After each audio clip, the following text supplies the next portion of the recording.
This has never happened before. The restorative drug must be losing its strength. Unseen by the servants, he slipped into the laboratory and prepared a double dose of the restorative drug. The double dose was effective. Restored to the personality of Jekyll, he summoned Poole. Take this note to Mr. Moore and tell that thieving pharmacist that unless he fills my prescription exactly as ordered, I shall take my business elsewhere. Yes, sir. When Poole left, Dr. Jekyll sank into a chair, exhausted by the conflict within him, and fearful that the personality of Hyde would soon control his entire being. One fine morning Dr. Jekyll was seated in Regent's Park, engrossed in his thoughts and becalmed by the scenic beauty all about him. Suddenly, he became conscious of a change in his thoughts, and was overcome by a horrid nausea and most deadly shuddering. He looked down, and to his horror, his clothes hung formlessly on his shrunken limbs. The hand resting on his knee was corded and hairy. The drug has failed me again.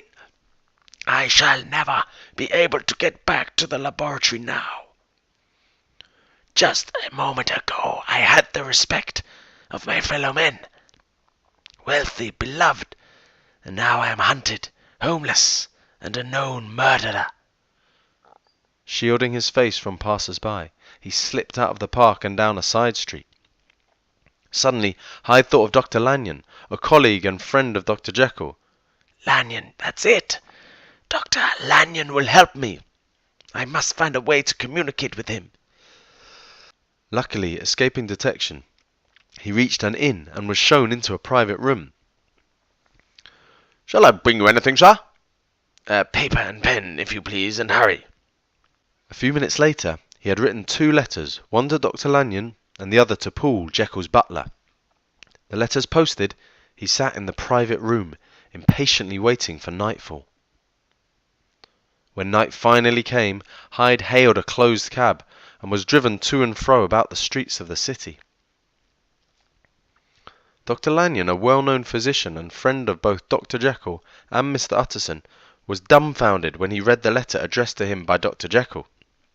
Although the letter seemed to have been written by a man robbed of his senses, his loyalty to his friend impelled him to carry out his wishes as quickly as possible. He drove straight to Dr. Jekyll's house, where the butler awaited his arrival. I have received a note from my master instructing me to admit you into his laboratory, sir. Following instructions, Dr. Lanyon removed a drawer from one of the cabinets. This must be the drawer.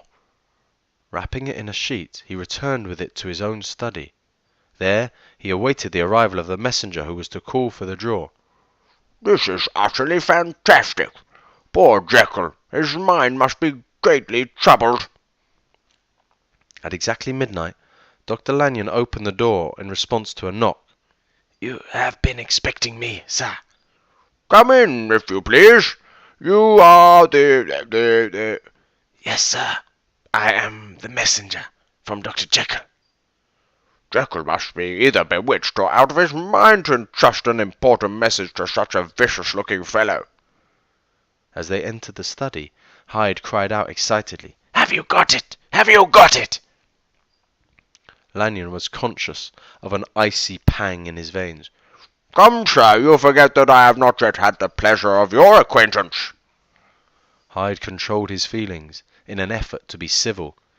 I beg your pardon, Dr. Lanyon, but I am here at the insistence of your colleague, Dr. Jekyll, on a piece of business of some moment. I understood that a drawer... There it is, sir. Hyde sprang to the table and, visibly shaken, placed his hand over his heart. Calm yourself, sir, calm yourself. Hyde soon regained his composure and pulled off the sheet. Will you have the kindness to get me a glass, sir? Obtaining the glass, Hyde mixed the various ingredients. Dr. Lanyon, remember your vows. What follows is under the seal of your profession. Behold! Gulping down the draught, Hyde reeled, staggered, and clutched at the table. The transformation took place before the unbelieving eyes of Dr. Lanyon. There stood Dr. Jekyll, pale, shaken, and half fainting like a man restored from death. Good heavens, this can't be real. It's just a horrible nightmare. Jekyll, how can this be? I cannot tell you that. I can only pray you decide to keep this dreaded secret of mine. After again receiving Lanyon's promise of secrecy, Jekyll left. Lanyon then dropped into his chair as though in a daze. Alas, this is no dream. The creature who was here a few moments ago was Edward Hyde, wanted for murder in every corner of the land. Poor Jekyll. A few days later, Utterson received a visit from Poole. "Bless me, Poole, what brings you here? Is the doctor ill?" There is something wrong, sir. Wrong, you say? Dr. Jekyll has shut himself in his laboratory, and I don't like it, sir. Mr. Utterson, sir, I'm afraid. Explain yourself, Poole. I've been afraid for more than a week, and can bear it no more, sir. I think there's been foul play, sir, and I wish you would come along and see for yourself. They hurried to Dr. Jekyll's house. The door was opened slightly by a servant. Is that you, Poole? Yes, I've brought Mr. Utterson. In the study, they found all the servants gathered around the hearth, talking excitedly. "What are they doing here? It seems to me your master would be far from pleased."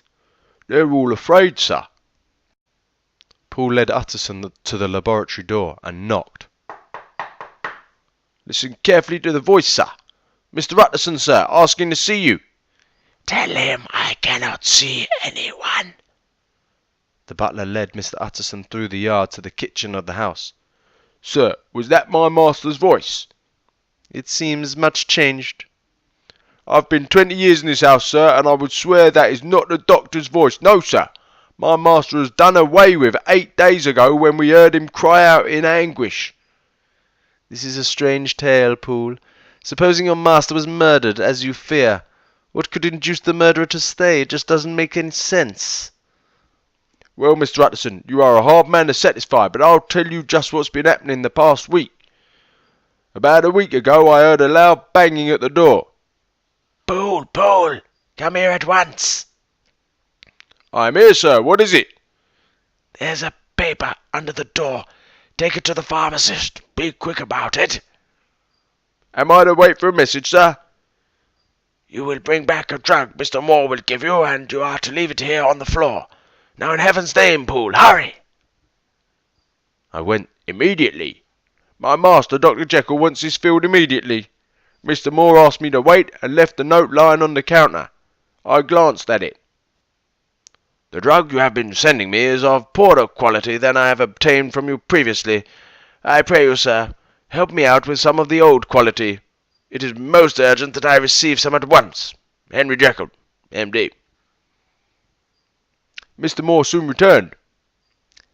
Tell your master I cannot obtain the drug he desires, as he himself took the last from my shelf some time ago. When I gave Mr. Moore's answer to my master, or that man inside, whoever he may be, he was furious, and carried on like a madman, sir. Do you have the note with you? Here it is, sir. Utterson read the note and shook his head sadly. This is indeed a strange note, and in the doctor's own handwriting. Don't you think, Poole? But what matter is his handwriting? I've really seen him. Seen him? One night he slipped out of the door and I caught him before he could get back. I tell you, sir, he was a most hideous monster, more like a dwarf with clothes too large for his frame. Utterson was now convinced that there had been foul play. Summon the footmen at once, Poole. We're going to break that door down. When the footmen arrived, they proceeded to batter the door down. Inside, they found a body sprawled on the floor. It is Hyde, and from every appearance, he has done away with himself. But where is my master? What has this monster done to him? That, Poole, is a mystery for the police to solve. We can only hope he will be found alive. When Utterson returned to his study, he found a note waiting for him. It was from Dr. Lanyon, relating the experience of that terrible night at his home. Poor Jekyll, how he must have suffered. A genius in his profession, he was victim of his own folly. The end.